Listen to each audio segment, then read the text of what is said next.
Good morning. It is filled to the brim and it is Wednesday, June 2nd. Happy June. We're going into our summer and God is doing awesome things. He is increasing our faith. You know, we're on a journey of faith.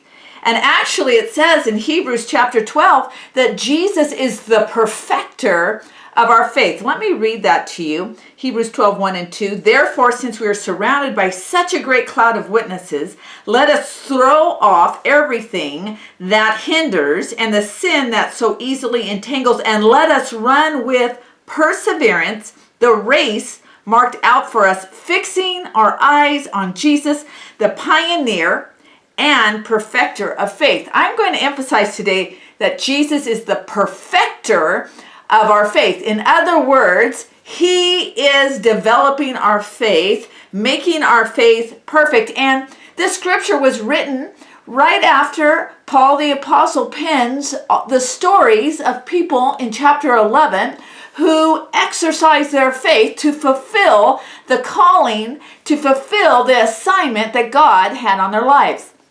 And one person or a couple that was so significant is the father and mother of our faith, which is Abraham and Sarah. You see, in their story, it shows how God was not just a part of the end result or the destiny or destination of their faith, which was the promised child, but rather he was part of the perfecting of their faith in the journey. See, so many times we fixate on the result. What is it that we want God to do? And then our faith almost gets fixated rather than realizing God is with us in the today, developing our faith. You know, with the thing that we're desiring God to do in our lives, he is more concerned not with the result of him performing or having the manifestation of what we're believing God for. Rather, he is perfecting us in our faith. That's where God's focus is. God's focus is saying, you know what, don't worry about the fact that I'm going to bring things to pass. I want to perfect your faith in me. We see this in the story of Abraham and Sarah. You know, it's interesting because Abraham was sent to a land he did not even know. He was sent. It all starts with the fact that God sent him to a place that he didn't even know where he was going. That's what scripture says. Hebrews 11 verse 8. By faith, Abraham, when called to go to a place he would later receive as his inheritance, obeyed and went, even though he did not know where he was going. I like that. Even though he did not know where he was going, he obeyed and went. Let me just say something about that. Have you ever felt God was asking you to do things, and more in your spirit or even in your thoughts, you say, Lord, I don't know what I'm doing. I don't know what I'm doing. Just think. That's how Abraham must have felt, because it says he did not know where he was going, and yet he was called, he was sent out to receive the land of his inheritance. You know, part of walking and having our faith perfected is that sense in us that I don't know what I'm doing. There is no pattern to follow. There is nothing that I can see when I'm doing this. But see, in this scripture with Abraham, who sets out not knowing where he was going, it says in Hebrews chapter 11 verse 10, for he was looking forward to the city with foundations, whose architect and builder is God. You know what? As God fulfills his promises, as God fulfills the destiny that he has on your life, he is the architect. He is the builder. And there is no plans we can find in the man-made world for this. Listen, there's no plans we can look to in the man-made world. So how do we build? How do we continue on in our journey like Abraham did? We lean in to listen to the architect. He's telling us, now do this, now do this, now do this. And in order to hear his voice, so that we can walk by faith in a way that we, don't know what we're doing because we haven't seen it done before. We have to lean in and listen to his voice. And we learn as we watch Abraham or read Abraham's story, we find that he has learned to listen to God.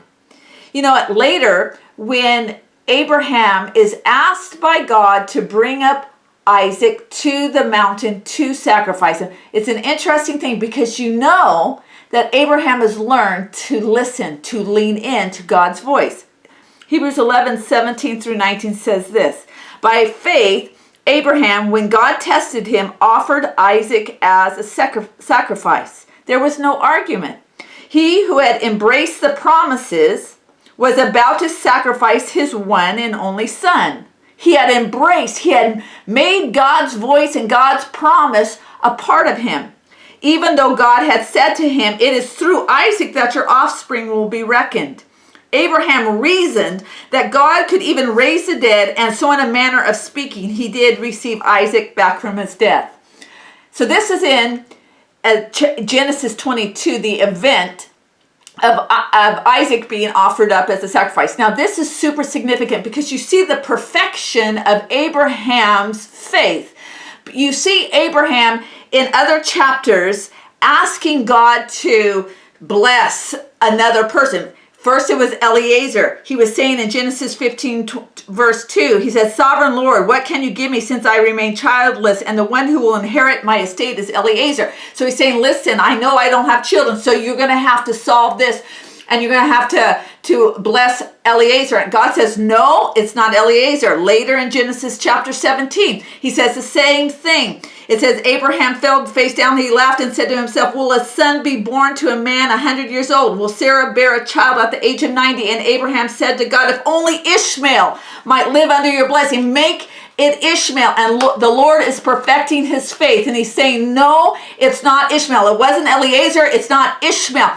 And the Lord, through the process of Abraham having to continue to believe God for the impossible, was God perfecting his faith. And so when Abraham comes to the chapter of Genesis 22 and God takes the very promise, he says, take the promised child and bring him up to sacrifice him on this mountain. Abraham doesn't even question God. Why? Because he has embraced God's promises. He has made it part of himself. And he goes up and he does that very thing. He prepares to do that very thing. But because he has learned to listen to God, to listen to the architect of his life, he's leaned in to the voice of God, and he hears God say, Abraham, do not touch that child.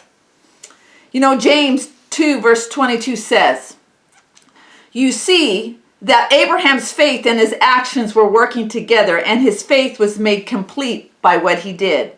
And the scripture was fulfilled that says, Abraham believed God, and it was credited to him as righteousness, and he was called God's friend. See, the fact is this, Genesis 22, the last great test of Abraham's life, giving Isaac up, was the revelation that Abraham's faith had been perfected. God had used this journey to perfect his faith, that Abraham was saying, whatever you do, God, I trust you. I trust you. You are the perfecter of my faith. You know what? God is perfecting our faith in our journey. And it is about the journey, not just about the destination. Let God embrace the perfecter of your faith. God bless you. Pray about this word.